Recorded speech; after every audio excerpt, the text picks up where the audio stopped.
Hi, I'm Dr. Monil Mehta of Dentistry on the Ponds in Chanhassen, Minnesota.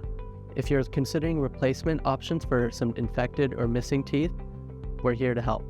Leaving infected and decayed teeth in your mouth can pose significant infection risk and even systemic risk, so it's critical to get this addressed in a timely manner.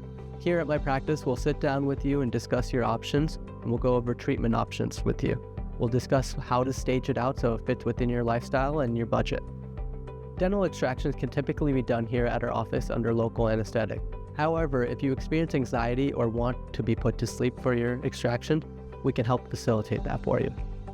If you're interested in dental implants, the first step is to evaluate your bone quality.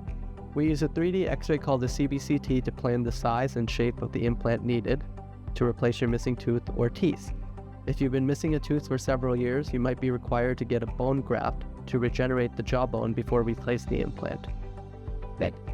Give us a call at 952-906-0200. We'll schedule a consultation or an exam, and we'll go over the process, the timeline, and the financing options available to you to make this treatment a reality for you.